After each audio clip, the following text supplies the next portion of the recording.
Stephanie. And this is Brian. Welcome to Season 2, Episode 1 of the making and the remaking of a codependent mind. We spent the first season laying out how I came to form my codependent behaviors and all of the related behaviors and these kind of avoidance techniques that I used to form this closed, almost impenetrable loop. We refer to it a number of times as a trauma loop. Yeah. Since the behaviors formed around your childhood friendship with the boy we called G, and your responses to that original trauma kept you in this kind of suspended, unhealed state for a really long time. Yeah, it wound up kind of directing the way I interacted with people for a large part. I had this really dangerous combination of undeveloped emotional architecture mixed with unexplored trauma triggers and a growing sense of powerlessness when it came to pretty much every aspect of my life. And dangerous because it left you vulnerable to further abuse. Yeah. And more trauma. Yeah, right. There were quite a few different mechanisms working there that were habitual for you. This web of behaviors had become automatic, and you really had no clear idea of what was going on in your life. Right. My mind was a noisy mess for much of my life. I didn't want to be that way, but I didn't know where to start to heal all this. It was super daunting, especially once I did try to think about it. The best I can do was to occasionally buy a self-help book and read that, hoping that things would just kind of fall into place from there. But it just wasn't happening for me. I wasn't getting it. So that was last season, the making of a codependent mind. This season will be the remaking of a codependent mind. That's right. To give a little bit more background on the two of us, we are not therapists. The purpose of this whole podcast is not some kind of program where we tell you things we think you should do to heal. So this season is not meant to be prescriptive. This is how you remake a codependent mind. Yeah, right. It is an exploration of how you healed. Yes. And if other people find that helpful, that's terrific. Yeah, I mean, that's our goal has mostly been for our own purposes with this. This has been a massively helpful thing for the two of us. Just so you're aware, we are a couple. We are a married couple. It's true. And so the process of healing these behaviors of mine has been within the context of our relationship and growing our relationship. And like you said, the podcast has been a great part of that, as it's helped us or forced us to go even more deeply with some of these concepts and ideas, and to really examine our own relationship dynamics. And this is an ongoing process. This is part of our relationship. These conversations that we have, because it's intimacy, it's vulnerability. We find it a valuable piece of a healthy relationship. It just happens to be that I had some things to figure out, but we're all the better for it, I think, at this point. And you're still figuring them out. Still figuring them out. That's an ongoing process. Yes, it's I don't really expect there ever to be some kind of end goal where it's like, oh my God, I'm 100% perfect and everything's great for the rest of eternity. It took decades for your codependent mind to be created and solidified. So it's going to take a while for all remnants of that behavior to be vanquished. And there was very deep trauma that is still being healed. Yeah, and as we've talked about a lot in the first season, there's these kind of self-perpetuating loops. It makes it really difficult to even get on the right track, to even know where to begin with any of these kind of things. The best I could do was I just feel bad. Well, speaking of that, the title of this episode is Getting Started. Right. So for you, what needed to be in place for you to get started down a healing path? I think the most important thing by far that I've discovered has been human connection. That's been the cornerstone of this whole entire process. The healing process. Of the healing process. The healing process and the discovery process. So making a human connection. Making a human connection was the pivotal first step for you. And that's a lot more difficult than it sounds for a lot of people. Because obviously it's not just any human connection. I had connections with narcissists, as we explored in the first season. Right. Those were not good. You were connected to other humans, but finding a real, strong, authentic human connection was something that you struggled with your whole life, and lots of people struggle with. Right. I mean, as we explored the source of my codependent behaviors and trauma being this childhood friend, and it kind of created this cascade of behaviors from there forward. And human connection was difficult for me. I felt unsafe most of the time, even when there was no reason to feel unsafe. I was being triggered constantly, not knowing that I was being triggered. I was feeling shame, not knowing I was feeling shame. Just all these unknown, unexplored problems that were coming out of mostly human connection. But ironically, I wanted human connection. I knew this whole time I wanted really badly to have human connection. It was just really difficult for me to nail down good, solid, long-term human connections. So what did that look like as you went through your life post G? Well, I created this kind of self-fulfilling prophecy to explain my trauma responses, more or less. To understand them? Yeah. So I had a lot of fear of interaction with people, and I was trying to figure out why. But my response to this fear was just trying to make myself kind of small and unnoticeable as I could. I didn't really fully know I was doing that, but I know at times I acknowledged the fact that I felt invisible. I was kind of trying to make myself invisible. But then I had no idea why. I didn't know why I felt nervous. I thought I had these things like social anxiety or shyness and things like that. And again, I didn't know it came from the friendship with G, any of this kind of stuff. So it's just, I came up with narratives to go along with that too. So why am I shy? Well, it's because I'm uninteresting. I'm just an uninteresting person, and I'm unattractive. Why would anybody really care about me? Why would anybody be interested in me? Then there was this providing yourself excuses for not going into social situations. Yeah. Excuses for basically giving into the fear of social situations and the fear of feeling shame and feeling trauma triggers. But then what was also happening is I was further distancing myself from people, because if I perceived that people thought I was uninteresting or unattractive, that was not okay. It was like I was the only one that was allowed to think that. And if I thought someone else thought that, then I felt resentment for that person. And I would create resentments. I wouldn't even have to talk to somebody. I was just that person's going to think I'm interesting. Right. Screw that person. Right. And so it was just this cycle. I had the hardest time with this cycle, and it's not that I didn't have the ability to meet people. I met people all the time, and I had friends in classes and things like that, but I just had a really hard time creating friendships, lasting friendships. Even though, like I said, I really wanted to. And I had some here and there, and I knew that it was something I wanted and valued. You also would get sucked up by narcissists. Yeah. We talked about the 2 romantic relationships, but you mentioned there was also friendships in your younger years. Yeah, there were friendships that were also narcissistic. Also, it was a similar scenario, but just with male friends growing up. Yeah, I had the same kind of lack of agency problems I was talking about before, where and what I'm saying here is I had too much fear and this lack of agency to pursue people I found to be interesting. I would have conversations with them and then let it die. And if someone like a narcissist came along and did this typical love bombing thing we talked about in the last season, then it's like, okay, well, this person is my friend, interested in me, so I guess this is my friend now. I actually had one friend in particular in high school that, when I look back on it, he was like the male version of Jay, the relationship, the second romantic relationship we're talking about. Everything was almost exactly the same, but just in a friendship right kind of setting. So it was hard. Yeah, so it was hard because if it was kind of mostly I was either on my own, I kept people at a distance, or if someone did get heavily involved in my life, often it was a damaged person. But regardless, it was critically important for a number of reasons. Yeah, that you make that human connection. Yeah, for one thing, I was not going to learn anything from these disordered individuals that I was with. They were just making everything worse. They were making my condition worse, preying on my codependency more or less.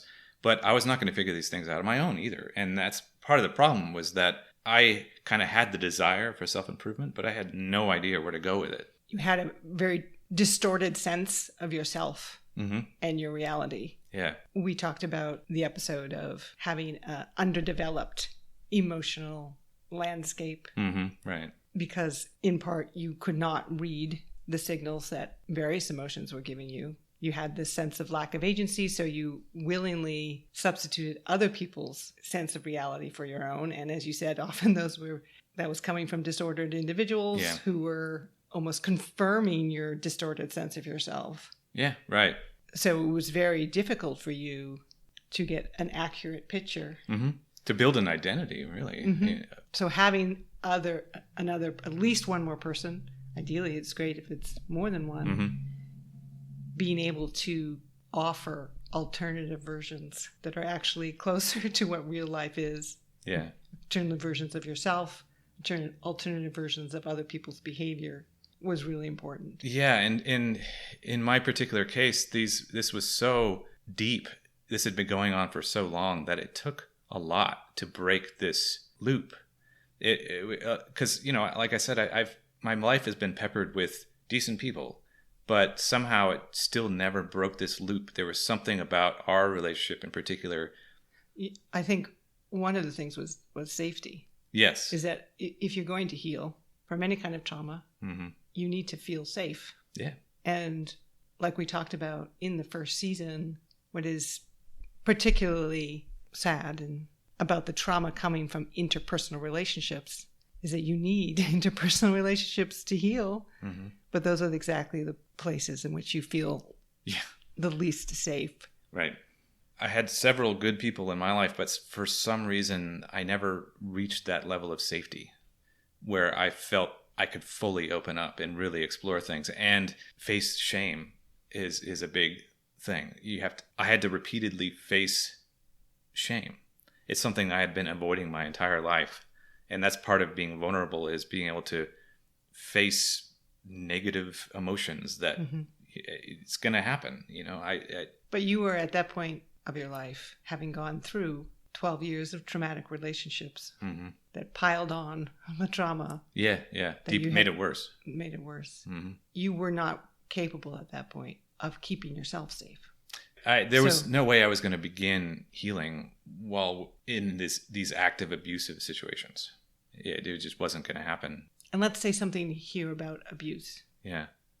We've touched on this subject in a couple of episodes in season 1 when we talked about trauma and trauma bonding. And then we talked about it more in the episode on the narcissism and codependency link when we talked about my 2 romantic partners, R and J. These were abusive relationships. They were ongoing daily abuse. And I had a really hard time recognizing and admitting that that's in fact what was going on. So actually it's kind of 2 things. You needed to have a human connection at which you feel safe to heal. Mm-hmm. But kind of even before that, yeah, you needed to get out of an abusive situation. Right.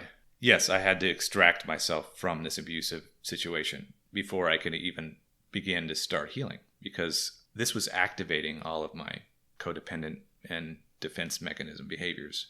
But as you said, you had difficulty in recognizing and naming the situation you were in mm-hmm. as an abusive situation. In part, that was because of your own shame, but there were other dimensions as well. You did have people in your life. You have family members.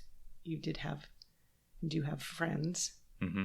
And nobody helped you name that situation. Yeah. I mean, it's difficult to nail down exactly why I think that is. It could be all kinds of different things going on for that to happen. For one thing, the way I'm presenting, I'm excusing this behavior because it gave me too much fear to admit things like that. And also just in the situation, like the relationship with R, I was gaslit too. So I was gaslighting myself about it. Actually, to be honest, to this day, I still do that to some degree, mm-hmm. gaslight myself about the R relationship. So it's difficult to even say the things that would make somebody recognize it if they don't witness it firsthand. You were very isolated during that period of your relationships with R and J. So you did have family and friends, but right. there was very little contact. Yeah. And this is one thing that abusers do, mm-hmm. is try to control and curate the people in your life. Yeah, I mean, like in the case of the R relationship, we had a wider circle, but as I explained, she was more well-behaved. She was able to kind of regulate herself enough that when we were around other people, she was able to hide it a little better. And then it was behind closed doors where most of the abuse happened. Well, and the friends were largely people she brought to the relationship. Yes, that too, right. But she eliminated your friends. Yeah, true, which wasn't much to begin with. But then with Jay, it's because she really couldn't manage her emotions even in public. She pretty much just kind of cut our life down to this really, really small, including my family. She wanted nothing to do with my family. never once went to my parents' house. Right. And, just. So there wasn't a lot of opportunity for people to witness Right. the behavior. Yeah. I think, too, that there was the issue that people still do not take mental and emotional abuse as seriously as they take physical abuse. I think that's absolutely true. And it's a major problem because emotional abuse is extremely dangerous and it could literally lead to death. People commit suicide because of emotional abuse. And you struggled with that. Yes. Yeah. I mean, the relationship with R, there were a handful of times that I came close to that. Yeah. Because the mental and emotional violence was so extreme and so constant. Yeah. Yep. Bullying is a topic that has been talked about a lot in the past, decade or two. Right. And schools, especially with children, obviously. Sure, everyone's known about the bullies that beat people up, but I think there's been more recognition about also the emotional abuse bullies. Oh, sure. Right. With online, especially with online. Yes, right. There's a lot more access to people. Mm-hmm. People being shamed to the point of wanting to kill themselves. Yeah. Mm-hmm. I mean, it's a very serious thing. Emotional abuse. So it would have been so helpful if I just had more people in my life to share these daily events with that may have actually seen this and said something about it. But the unbelievable thing is I even had therapists that I brought these things to and they didn't see it. A couple of them used language to suggest that they understood what was happening. Well, was not okay, one even actually came out and said, it was a couples therapist, and the therapist said to R, "This sounds like you're abusive. This sounds like you're abusing him." It made her cry. No, it's not true. What are you talking about? No. But then that was it. The subject was dropped from there forward, and it went straight back to R's narrative and why we went there. Brian doesn't have enough confidence, and he's not masculine enough, and stuff like that. And so off it took. The abuse subject is completely out the window. So it's interesting that somebody would use that word, which I think is, if you're going to use that word, there's a meaning behind that. Especially in a therapeutic context. Yeah. You would hope for that. It should be taken seriously. I've experienced this in my own life where I've had threats of emotional violence and psychological violence directed at me. And some people in my life did not take that seriously until I mentioned that there was a prior physical component. And then that changed everything. And then all of a sudden... Yeah, physical, okay. Then now it's abuse. Yeah, now it's abuse. Now it counts. Now I'm allowed to have feelings about it. Now I'm allowed to have a reaction. Yeah, it can be really frustrating. It could add to a gaslighting experience, more or less. Like, oh, is this really, I think a lot of people may already preemptively be doing that in their head before they even present it to people. Like, is emotional abuse really abuse, though? I think you're right. It's a struggle to name it yourself, and then when you try to do it, and to have it dismissed or diminished. Yeah.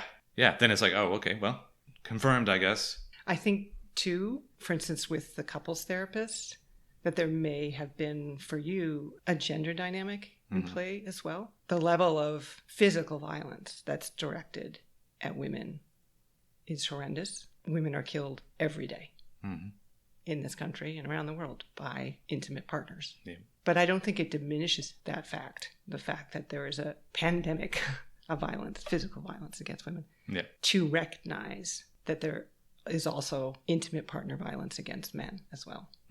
But sometimes people act like that's the case, that if there's any kind of acknowledgement that men suffer from violence at the hands of their domestic partners, that somehow is discounting how prevalent domestic violence is against women. Also, men are perceived as having more physical power. So I guess the presumption is that they can keep themselves safe. Yeah, sure. Right. In these situations.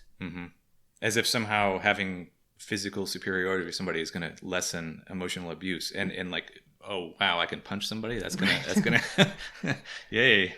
So there was your own internal challenges for recognizing this as abuse and for naming it, having to do with shame and just your conditioning as well. I mean, you were conditioned almost your whole life to accept bad treatment. Yeah. And I was powerless, so I was writing stories to just make myself feel okay about this situation that I felt like I had no power to change.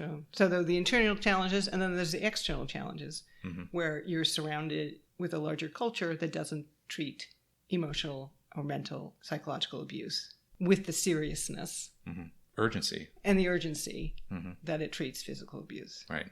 And then also in a culture that has difficulty recognizing domestic violence against men as, again, a serious and urgent issue. Abuse is abuse. Abuse is abuse. So there were all these challenges in naming and recognizing it, Mm-hmm. which I'm sure a lot of men and women struggle with those types of challenges. Yeah. You talked in generalities about the kinds of violence that you experienced in your 2 prior romantic relationships. Maybe let's have a couple specifics so people can hear about what that violence looked like. Sure. So I'll start with R. And I should say in both of these relationships, there was smaller scale daily abuse, kind of this slow chipping away. And then there would be this intermittent, more grand scale, big, violent experiences. Escalation. Yeah. So like with R, the daily stuff would just be kind of the belittling and mocking and shaming and gaslighting and things like that, where it was just kind of a daily throughout the day. Like calling you stupid or things like that. Making fun of your body. Yeah, body shaming and things like that. There was a lot of just little kind of smaller scale things. Obviously, in the grand scheme of things, it's not small at all. And that stuff shouldn't happen. That's abuse also. Mm-hmm. But one story in particular to kind of illustrate how it could escalate, right? So it seemed to get much more violent when we were in a social situation. So like we'd go hang out with maybe another couple or a group of people or something like that.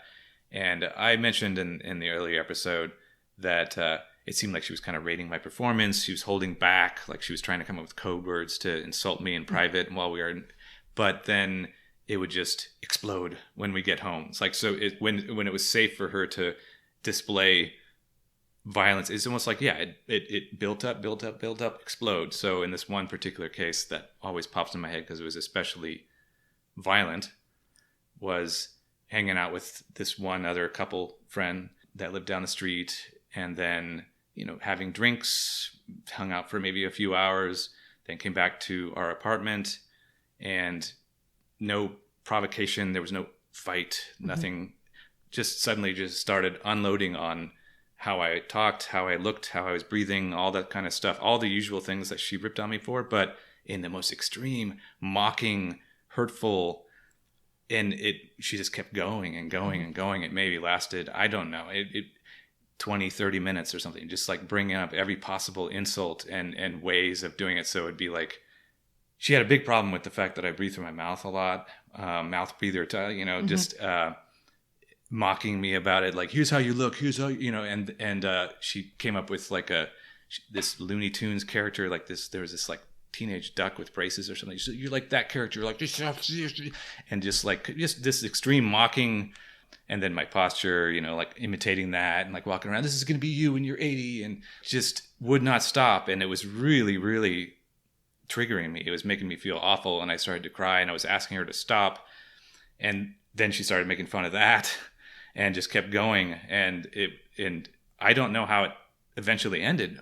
At this point, I just remember I tried to leave the room. She followed me, continued, just an all-out assault, as if she was almost trying to kill me. I really don't know what triggered it, other than somehow this seemed to happen when we were in social situations. And she would bring in the other people, so they're all thinking the same thing. This is how you talk. You sound so ridiculous. This kind of stuff. They all know it. Everyone knows you're an idiot and stuff. Just. And as far as I could tell, it was just a fun night. We were just hanging out. These 2 guys that I liked a lot. It was just, But something made her feel small or something insecure, and how she handled it was to just completely trash me. Yeah, right. So that's an example. That's just this was a regular occurrence, that type of thing. But that was just one in particular that just pops into my head because it had like. You're so extreme. The greatest hits, like all in one little, And then Jay, as we mentioned in the previous episodes in season 1 about Jay, her style of abuse was more this kind of coercive control type of abuse. Paired with explosive anger. Yeah, explosive anger when that control was threatened in any way. In any way. It could be threatened by some external force, by something she just made up, whatever. Like this control.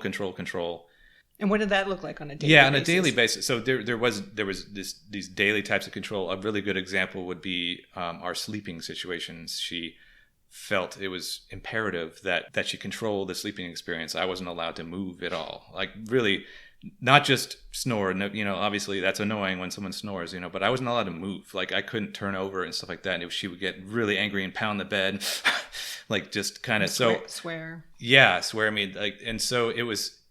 I remember when we started sharing a bed, you were the quietest and stillest sleeper I've ever been around. Well, I think I said it was like you were used to sleeping next to a lion or something. Yes, which is exactly turned true. out to be. Yeah, I mean, unfortunately, I've suffered kind of. I haven't healed from that yet. I wake up all throughout the night. I think any time that my body feels though it needs to move, I fully wake up. It's just it caused kind of lasting damage. Sleep with one eye open, basically. Mm-hmm. I don't get deep sleep anymore because of that experience. So that's just one of many. I mean, everything in her environment needed to be under her control. Mm-hmm. But that's just an example of how it was a little kind of a nightly violent daily nightly. Yeah. But yes, also these extreme episodes. I have one story in particular that happened very early on where I was still going through my divorce with R, and she had it in her mind that she wanted to control this whole process. She saw that I don't know what she just didn't like the way I was handling it or something. It was a particularly difficult time, and she felt as though she was going to step in and just tell me exactly what to do and direct everything. So there was this incident where R had put some money on a shared credit card, even though we agreed that this would be done. You know, we weren't going to use that card anymore, blah, blah, blah. I talked about how we had credit cards that were maxed out and all this kind of stuff. And so I was confiding in Jay. That's what I did. I just overshared this stuff, and she was like, "Oh my God, how could she do that? You need to call her on the phone right now and tell her off about this." And obviously, I was terrified of R, and I was terrified of Jay. So I had Jay coaching me and telling me, "You need to call her right now. Get on the phone." Like she's standing in front of me. That's not really coaching. That's directing. It's directing. Ordering. Yes, you're right. Yeah, it's not coaching. Oh, here's I'm going to help you. Right, you didn't ask for this. No, I did not want to tell off an abuser. You know, this person that had been abusing me for 8 years. You don't need to tell off anybody. No, that's just not the way. Well, I mean, she was doing this in other ways too. I mean, this was something that she was doing with the house that we were renting, telling me to tell off the landlords because they didn't like clean the pool properly and stuff like this. She wouldn't do it. She made me do it. So this was this establishing control in every area. So this phone call, I did it. I went through with it, and she stood there about 5 feet in front of me and had these like wide eyes and like anger on her face, and was like the stiff body, and like every time like I'd start to stray from the script, she'd like coaching me on and stuff like that. And then the direction was I needed to tell R that I'm closing this card, which was her idea. Yeah. I was like, I don't care. Like, she's not going to do this again. I'll just say, hey, why'd you spend money? Okay, just don't do it, please. You know, like obviously I was way too far in the codependent realm, but still I don't need to do these aggressive things. But that's what I was telling her on the phone, and R was acting really strange because she's like, where is this coming from? This is bizarre, you know. And the next day I was supposed to do it. That day or the next day I was supposed to close this card. Because otherwise the anger that Jay was displaying was going to go towards you. Yeah. I mean, supposedly it was anger at R, but really it was not so much how could R do this, but how could you let R do this? Yeah, right. Yes, so right. If you don't correct it in exactly the way she wants you to correct it, then you're going to get anger and shame. Mm-hmm. Before and after the phone call, Jay is screaming at me. She's doing this violent direction while I'm on the phone, but then, you know, as soon as I hang up, it's back to the screaming again, and you need to close this card right now. How can you do, you know, you're a loser basically for allowing this kind of. And then the next day or the day after, we get in another, because have you done it yet? Have you done it yet? No, I haven't done it yet. I was terrified of doing this, like, because I knew this was something that R had asked me not to do very forcefully in her way. Right. And she's like, well, we're doing it right now. I called the bank. They didn't allow me to do it over the phone. I had to go into the bank for whatever reason to close this card. She's like, we're going right now. We're going. And so she came with me. She's like, I'm coming to the bank with you up to the debt. It's like, it's kind of like, I felt like a hostage. Right. You know, she brought me into the bank. We're closing his card. And I'm just sitting there just like frozen, terrified. Mm-hmm. And then, of course, yeah, I mean, R finds this out and lays into me, and it's just back and forth. I mean, it was this kind of 6-month period of just extreme discomfort, being abused by 2 different people at the same time. And I felt suicidal again. I mean, just, it was awful. There's both the extreme levels of abuse in terms of verbal violence, emotional attacks, emotional threats as well. But also, as you said, those were not one-offs. Yeah. They were just escalations of what happened really every day. Right, exactly. So it was just ongoing violence that sometimes just erupted into more extreme versions of the same thing. Yeah. And I didn't want to admit it. I could never bring myself to admit it. I mean, I had the hardest time admitting that this was going on, even though, as I think this story should illustrate, this was abuse. Why it's difficult to recognize and name it for the person themselves is that shame. The shame in being abused. It's terrible, but it's true. Right. Like, I allowed this to happen. I allowed this to happen. I'm allowing this to continue. Yeah, I'm weak. Good people don't get treated this way. Yeah. So anything that you yourself can do to make it seem not too bad. Yeah, right. Because it's terrible, but it's the shame of it is almost even more terrible. Yeah. So we should add that. So managing shame, learning to manage shame is also very important in starting to heal. And maybe also, again, why other people are so important. Because difficulty keeping yourself safe, you have a distorted sense of reality, and you have difficulty managing shame, and you needed help doing all those 3 things. Feeling safe, understanding really what happened to you, and managing the shame from that. Yeah. A lot of people, the human connection that they find to help them do those things is with a therapist. Yeah. It's a great place to start. It's a great place to start. But it also is not that easy to find a therapeutic partner. You tried. Yeah, I tried a number of times. Yeah. And it just didn't have success with it. It was a really long time before I actually did try. I wished, on hindsight, that I started seeing therapists in high school when I was really, really depressed. I mean, I've been depressed as far as I could tell for most of my life since the G experience. The shame and the trauma and all this stuff just kind of held me in this suspended depression state. So this depression just kind of carried through. I isolated a lot. I had a really good friend for a while, but he was an isolator also, and the 2 of us just kind of isolated for 10 years. And finally, I got to a point where I felt as though my alcohol was problematic. And so I decided to try AA, which I think, on the whole, there's some good ideas there, but...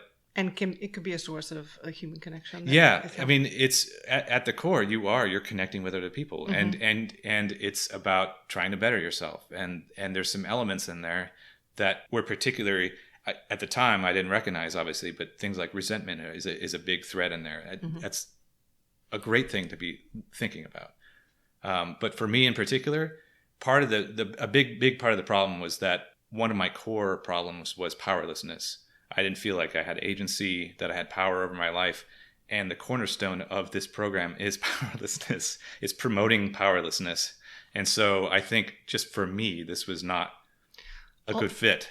Also, as it turned out, you weren't really powerless over alcohol. You stopped drinking alcohol fairly easily. Yeah. I mean, this was just a symptom like anything else. I remember, I was always kind of on the fence, like, am I really powerless over this? Like, my life is unmanageable, as they say, but not because of alcohol. It's because I don't know what's wrong. Why am I so depressed? Right.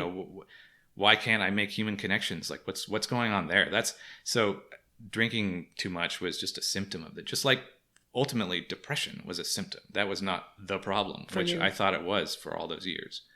And you did get a diagnosis of depression from a therapist. So I finally went to my first therapist during this AA experience, and it was not a good fit. Also, I didn't know what I was going there for, other than just I feel crappy and I want to not feel crappy, And so I went to a psychiatrist also, and was diagnosed with severe depression and given drugs to help with that. And I did notice small change with the drugs, quieted the noise in my brain, which I didn't really realize was there because my brain has always been noisy. So it's like, oh, that's kind of cool. It quieted, so I got better sleep and things like that. But it didn't spur on any realizations or anything like that. It didn't fix the depression. Mm-hmm. Because I still had all the same problems that were causing it. The unhealed trauma. Yeah, the unhealed trauma and codependency and self-judgment. I can't meet people because I'm uninteresting. I carried this thread. And then I got laid off my job and moved to another city, and this kind of magically cured my depression because I suddenly had something to be excited about. That on hindsight, this is super clear that's all it was. I just got excited about this project of moving to a different city. Like, oh, I'm going to start fresh and all this.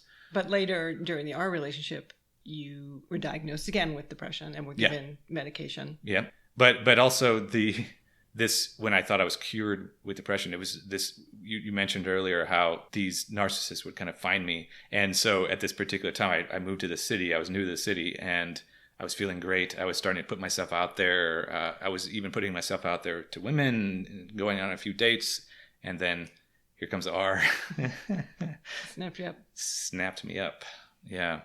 And then there went the next 8 years, and deeper and deeper and more deeper depression than I had ever had, and, suicidal. And yes. And so you go to a therapist during that period when you're a number of therapists. Yeah. When you're in a violent situation, mm-hmm. when you're unsafe. Yeah. And what emerges from that was not, you're in an abusive situation, you need to get out. You're depressed. Yeah. Well, I brought these threads to these therapists because it was so deep into our relationship that I was fully gaslit by that point. Mm-hmm. And I was gaslighting myself. So this narrative of I have low confidence and not masculine enough. I was fully bought into this stuff. And so I was trying to find the reasons for my lack of confidence. Oh, it's the depression. Oh, what's the cause for the depression? Oh, it's the childhood friendship with G that we talked about in the first season. So I knew some things. I just didn't know what it actually caused. And so none of these things that I was exploring was the right track at all. It didn't help. None of that stuff helped.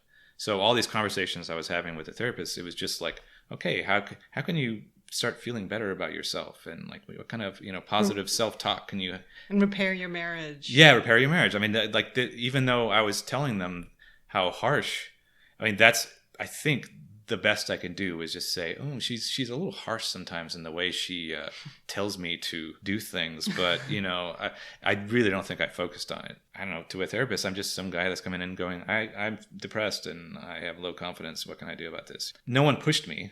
Mm-hmm. Either is the thing. I felt as though I was directing every session. Okay, tell me how your week was. Like, I don't know. I feel crappy. Why? Right. What am I supposed to do? It never went anywhere for me. We're not trying to discount what people can get from therapy. Yeah, no, yeah. Just trying to recognize and acknowledge that it can be hard. It can be as hard to make this kind of strong, authentic connection with a therapist as it is with family and friends. Mm-hmm. But it's important to keep trying. It is important to keep trying, because just to go back to the idea of this human connection being critical. And again, we're trying not to be prescriptive here, but it's hard not to be prescriptive about that. Well, yeah, because this is what helped me. That's the main point that we're trying to get across, is that that's what finally did it for me. So a family, a friend, a therapist, or ideally... Or all of the above. It's great if you can get all of the above. I mean, yeah, the more people you can find that you trust and feel safe with and challenge you, that you can have good, intimate connection with, the better. Going back to this idea of you having a distorted sense of reality and how problematic that was as you tried to kind of navigate your life. I remember early on when we met, you were out of our relationship for, 4 years, whatever the extent of the J relationship was. Right. And you were prepared at that point to say that R was abusive, but it was very tentative. Yeah, yeah. you still seem to be hanging on to lots of her stories about you. Mm-hmm. In fact, there was this fear that we might run into her and Yeah. she would be able to tell me things that would put me off. Yeah, I mean, the self-gaslighting was continuing. It didn't actually end. And in terms of Jay, you were not even prepared at that point to say she was abusive. No. It was this story about how you were just incompatible on a few things, but really was it was basically a fine relationship, which is really her story. Yeah, right. Yeah. Although you did tell me the credit card story fairly early on. And I remember thinking, and maybe I said some version of it, like, that doesn't sound fine. That doesn't sound like a fine relationship. Yeah. It's kind of odd that I chose to say that. That now looking back, that definitely seems like one of these shame vents that we were talking about. Yeah, I think you probably backed once I started to push on it. You probably backed off. Yeah, telling that story. Yeah. I mean, I really didn't develop a sense of self. I couldn't trust my own perceptions of the world. Really, other people's stories became my stories. And I think if you're listening to this podcast, you're probably much further along than I was when I started all of this. Already making some connections, seeing some parallels, getting some language. Right. You didn't have any of that. Right. I really needed someone I felt safe with that wasn't actively shaming me, for one, to start working through what was real and not real, kind of separating those. Although ultimately what I needed was to get better at doing that myself, using my own emotions to take in information about the world, and then being able to evaluate and act, not just falling into shame and fear by default. So that's what the next episode is going to be about. The last episode of season 1, we talked about how the way your emotional development was interrupted by abuse and trauma, and never really taken up after that. So the next episode is going to be how you took up your emotional development and matured your emotional system. And we hope you'll join us for that episode. You can find us on Instagram or Facebook by searching Codependent Mind. And if you like what you hear and would like to leave a rating or a review on any of the podcast platforms, please do so.